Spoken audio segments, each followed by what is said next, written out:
Olá, aluno do curso de atualização de motofrete. Chegamos então à nossa última aula, a aula 11. Falaremos sobre procedimentos para o transporte de cargas, logística no transporte de cargas, comunicação e qualidade do serviço prestado. São os últimos assuntos aí que estudaremos nesta nossa última aula. Vamos então. Condições de fixação do baú ou da grelha, do dispositivo retrorefletivo e demais dispositivos, requisitos de segurança e transporte de diferentes tipos de carga. O motofretista, antes de carregar a carga na motocicleta, deve inspecionar se o baú ou a grelha estão bem fixados na estrutura da motocicleta. Devido à trepidação da motocicleta na via, os parafusos podem afrouxar, deixando tanto o baú quanto a grelha soltos, ocasionando, com o peso da carga e a movimentação da motocicleta, a queda de todo o conjunto: grelha, baú, carga. Deve-se observar sempre o correto fechamento da tampa do baú, bem como a amarração correta da carga na grelha, evitando deixar as pontas das cordas utilizadas para a amarração soltas. No caso de utilizar pedaços de lona ou plástico, ou outro tipo de tecido como embalagem do produto a ser transportado, realizar a amarração de forma que não fique nenhum pedaço deste material solto. Com a ação do vento nas embalagens, a possibilidade delas se soltarem é grande, o que pode ocasionar um sinistro.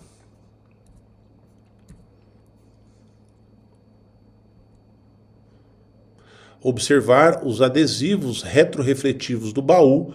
Com o tempo, eles podem perder a cola do adesivo e se soltar. Todos os produtos transportados no baú deverão estar bem acondicionados para evitar a movimentação demasiada no interior e um possível prejuízo à carga. Todo produto deve ser acondicionado e transportado considerando suas próprias características.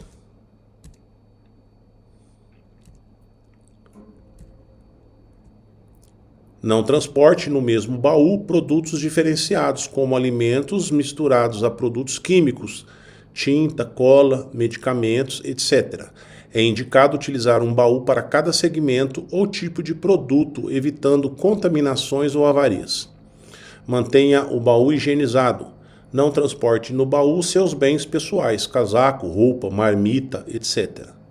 No transporte de alimentos e medicamentos, é obrigatório respeitar as normas exigidas pela Agência Nacional de Vigilância Sanitária, Anvisa, com relação à certificação para o transporte desses produtos.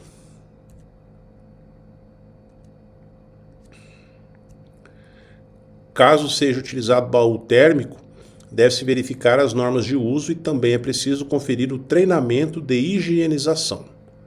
Deve-se ter o máximo cuidado com a carga, evitando derrubar ou deixar cair no chão, amassar e molhar os produtos. Ao carregar o baú, deve-se acondicionar os materiais mais frágeis por cima dos mais pesados, evitando que os produtos sejam quebrados ou amassados. Para o transporte e acondicionamento, é importante também a embalagem do produto. Cada tipo de produto precisa de uma embalagem corretamente projetada a fim de garantir sua preservação, qualidade e, consequentemente, não ser avariada pelo transporte. Além disso, confira também os procedimentos adotados pela empresa ou pelo contratante. Outros tipos de carga merecem cuidados redobrados, como carga líquida, carga indivisível, carga que pode se deslocar de um lado para outro dentro do baú e carga com pouco volume e bastante peso. Logística, organização e planejamento temporal de tarefas. Entende-se por logística o processo de execução eficiente de transporte e armazenamento de matéria-prima ou mercadorias, desde o ponto de origem até o ponto de consumo. O seu objetivo é atender aos requisitos do cliente de maneira oportuna e econômica. Um bom profissional de logística que trabalha com entrega de produtos e mercadorias estará sempre atento ao trânsito e informado dos pontos de fluidez. O conhecimento da área em que o mesmo trabalha ajuda muito. Hoje, devido à modernidade, temos a ajuda dos aplicativos de GPS. Porém, como já dissemos anteriormente, a utilização dos mesmos durante a circulação não é recomendável, devido à questão de segurança. Devemos estacionar a motocicleta para a observação dos aplicativos. Atitudes necessárias para uma melhor logística. Analise a programação de entregas e coletas e verifique os produtos, as condições das embalagens e o modo de acondicioná-los. Verifique a documentação que acompanha o produto, tais como a nota fiscal. Identifique a necessidade de uso de acessórios para transporte e acondicionamento da carga. Verifique a documentação do veículo e o funcionamento de equipamentos obrigatórios, além do nível do combustível.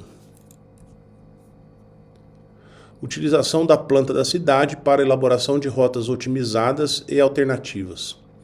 Roteirização é o processo de identificação e determinação de roteiros ou itinerários, ou seja, envolve a escolha do melhor caminho para a realização das coletas ou entregas. Ela é útil para determinar a sequência dos atendimentos. É comum observarmos motociclistas profissionais desrespeitando normas e regras de circulação, inclusive causando infrações de trânsito. Circulando na contramão da via, circulando em calçadas, realizando operação de retorno por cima de canteiro central, ilhas e refúgios, em consequência de uma má roteirização e mau planejamento da sequência da entrega da próxima mercadoria em relação ao sentido da via que ele deveria seguir, levando a ter uma atitude imprudente, o que deve ser evitado a todo custo. A roteirização pode ser feita de diferentes maneiras, por setores, áreas de abrangência, cidades ou bairros, por tipo de carga, pelo valor da carga ou do serviço prestado, por tipo de clientes, exemplo, clientes preferenciais, por sequência cronológica, por hora de coleta e entrega, por sequência lógica. Procedimentos durante a coleta e a entrega. 1. Confirme o endereço do cliente. Identifique a coleta e a entrega a executar. Verifique a carga. 2. Organize sua rota, considerando as condições climáticas e do trânsito. No início do expediente, escute pelo rádio os serviços de informação de vias interditadas. 3. Transite com segurança. 4. Chegue ao destino, estacione em local adequado e seguro. 5. Identifique o cliente e se identifique. 6. Solicite e informe a necessidade de assinatura de protocolo. 7. Em caso de entrega ou coleta em portarias ou recepções, identifique quem está recebendo ou entregando o material e informe para a sua central. Use rádio ou outro procedimento da empresa. 8. Esclareça dúvidas e consulte a central se for necessário. 9. Ao finalizar a entrega-coleta, retorne à empresa com o protocolo dando retorno da prestação do serviço. Identificação de pontos críticos de fluidez e de segurança. A identificação de pontos críticos auxilia muito no momento da entrega das mercadorias. A identificação desses pontos críticos pode ser realizada buscando informações de diversas fontes sobre o assunto.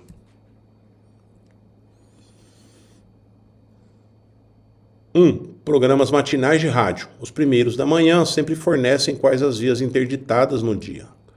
2. Aplicativos de GPS específicos informam situações de congestionamentos e obras nas vias. 3. Informações de demais funcionários da empresa. Comunicação. A conquista e o bom atendimento ao cliente fazem parte do nosso dia a dia. A apresentação, explicação, realização e finalização do serviço são fases do atendimento que, somadas, classificam o motociclista profissional e o seu trabalho. Quando não combino direito, não entrego o combinado ou não finalizo o serviço, deixo aberta a brecha para a reclamação. Lembre-se que um cliente satisfeito chama vários, da mesma forma que o insatisfeito afasta vários.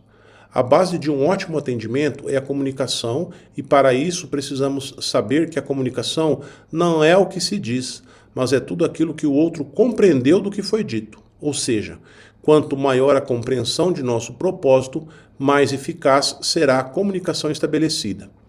Comunicar é a capacidade de interação entre os seres humanos por meio de sinais verbais ou não verbais. Os 6 elementos da comunicação. O emissor é quem elabora a mensagem. O receptor é quem recebe a mensagem. A mensagem é o que eu quero passar. Pode ser um texto verbal ou não verbal. O referente é o contexto, é o assunto. Conforme o contexto, a mensagem adquire um ou outro significado. O canal é o meio pelo qual a mensagem é divulgada. O código é o conjunto de sinais organizados, de maneira que tanto o emissor quanto o receptor precisam conhecer. Se você entender os conceitos anteriores, você compreenderá o motivo pelo qual muitas mensagens não chegam ao receptor como deveriam, causando o que chamamos de ruído. Devemos evitar o ruído. Para que alcancemos o objetivo da comunicação, a mensagem deve sair do emissor e chegar ao receptor clara, sem ruídos. Para que você não tenha problema com seu cliente, tente se comunicar da melhor maneira possível sem deixar ruídos. Os ruídos surgem através de barreiras construídas no processo de comunicação. Barreiras da comunicação. Dificuldades de expressão. O emissor não consegue escolher as palavras certas para se expressar. Ouvimos muito as pessoas dizerem, pensou uma coisa e falou outra. Timidez ou medo de expressar suas opiniões. A vergonha, o receio de falar bobagens, o medo de falar errado atrapalham a comunicação. Escolha inadequada do receptor, quando a mensagem é direcionada à pessoa errada. Suposições. Suposições atrapalham a comunicação, criando preconceitos e falsas expectativas. Escolha inadequada do meio. Mensagens que deveriam ser transmitidas por um canal e acabam sendo transmitidas por outro. Às vezes é necessário falar pessoalmente do que ligar por telefone. Excesso de intermediários. Os intermediários criam o famoso telefone sem fio, que na maioria das vezes modifica a mensagem. Atitude de pouco interesse pelo que o outro tem a dizer. Isso leva o emissor a perder também o interesse em passar a mensagem. Preocupação. O receptor está tão preocupado com outras situações ou até mesmo com a situação da mensagem que não consegue capturar a mensagem completa. Estereótipos e preconceitos. Aparência física, grupo étnico ou social, profissão, modo de se vestir, de falar ou mesmo o assunto que se trata criam barreiras em receptores ou emissores com preconceitos. Comportamento defensivo. Estar na defensiva, criar escudos à mensagem, não saber ouvir, ser agressivo no diálogo atrapalham a comunicação. Diferença de status. Posições hierárquicas e socioeconômicas diferentes impossibilitam a comunicação. Tanto o emissor quanto o receptor reagem defensivamente a uma pessoa de status mais elevado e vice-versa. Estado físico ou emocional. Alterações nos estados físico e emocional, como sono, fadiga, estresse, dor física, entre outros, prejudicam a emissão ou a recepção de uma mensagem. Palavras de duplo sentido. Quando o emissor ou receptor confunde ou interpreta de forma errada o que foi dito ou escutado, devido ao duplo sentido das palavras, não ocorre a exata compreensão da mensagem.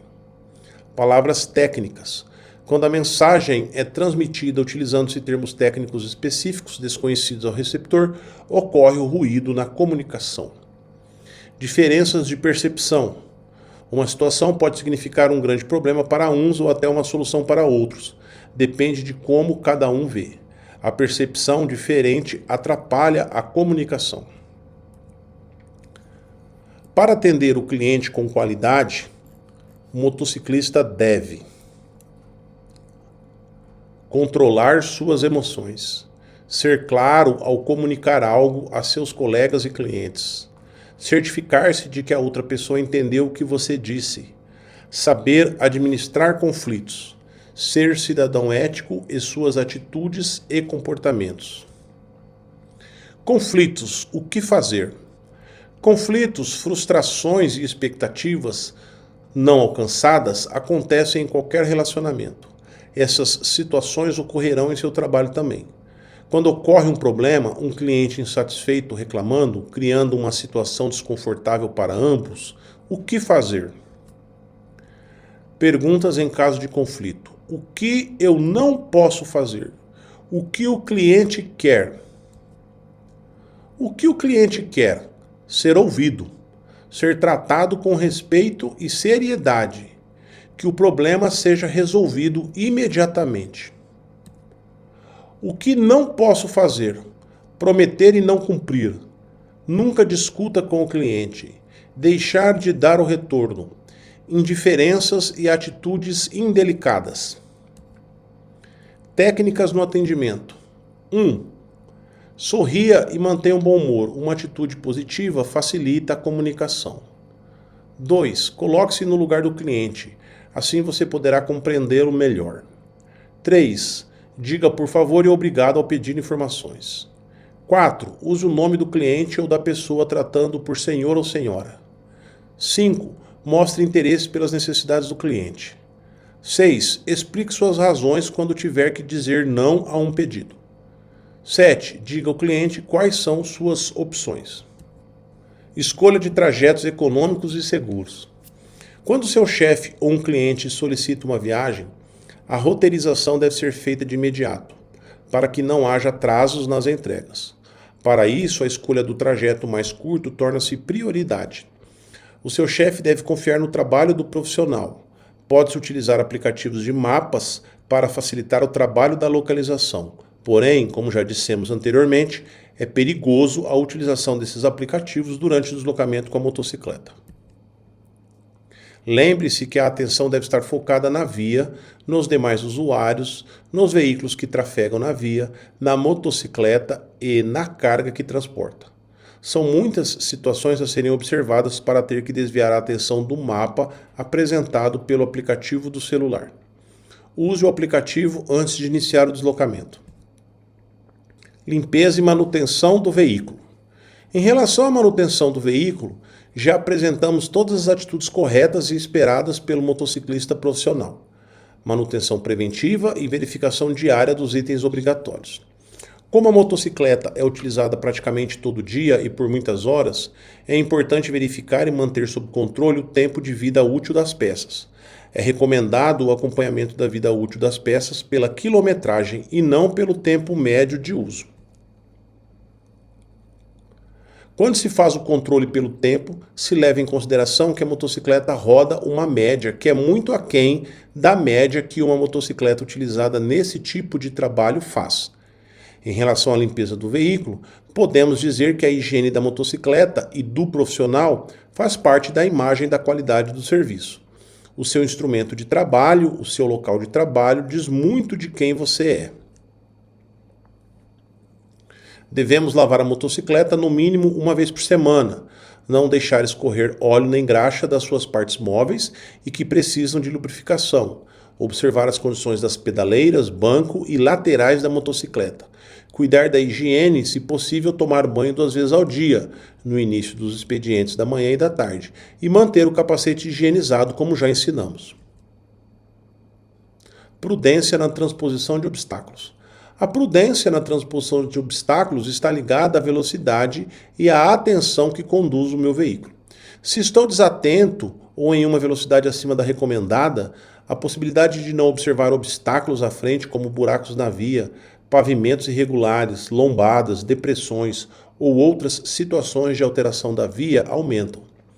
Mantendo a atenção difusa e a velocidade correta, conseguirei ver o obstáculo a tempo de tomar a decisão correta e agir de forma hábil.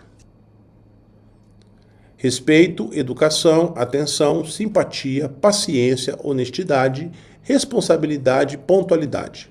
Um profissional de excelência necessita possuir alguns valores éticos e morais que norteiam sua vida e seu trabalho. Quando falamos das qualidades acima, descritas no subtítulo, temos a certeza que as mesmas não são qualidades profissionais apenas. O cidadão que é respeitoso, educado, atencioso, simpático, paciente, honesto, responsável e pontual não é somente no ambiente de trabalho, mas sim em todas as áreas da sua vida. Não queira ser ou ter essas qualidades reconhecidas somente no ambiente de trabalho, seja por completo. Essas qualidades são pré-requisitos não somente para um bom profissional, mas para um bom cidadão. São qualidades essenciais para o desenvolvimento humano sadio. E quando falamos em desenvolvimento humano, isso abrange o físico, o espiritual, o emocional e o social. Chegamos ao final do nosso curso, caro aluno, e deixo aqui para você uma última reflexão. Não existe uma profissão ruim, existe um mau profissional. Seja um profissional de excelência. Coloque um propósito em sua vida. Dificuldades virão? Sim, porém com respeito, educação, atenção, simpatia, paciência, honestidade, responsabilidade e pontualidade, você alcançará os objetivos propostos para a sua vida. Dessa maneira, pessoal, nós finalizamos então a nossa aula 11, finalizamos o nosso curso de atualização de motofrete. Agradecemos a paciência de vocês aí em assistir e participar das nossas aulas. Qualquer dúvida que porventura vocês tenham, encaminhem para nós através do chat do fórum, que nós temos uma equipe aqui pronta a atendê-los. Tudo bem? Sucesso, quero desejar sucesso a vocês, que vocês alcancem os objetivos propostos com a realização deste curso, né? E que vocês tenham aí uma profissão exemplar, né? Sejam profissionais exemplares, certo? Eu costumo dizer que os profissionais do trânsito, independentemente de qual curso especializado ou qual profissão você realiza, você tem que ser o exemplo no trânsito, certo? O exemplo para os motoristas do dia a dia, exemplo para os pedestres, exemplo para outros motociclistas, para os ciclistas, certo? E espero que vocês mantenham firmes e fortes na ideia da profissão que vocês escolheram, tá bom? Um grande abraço e fiquem com Deus.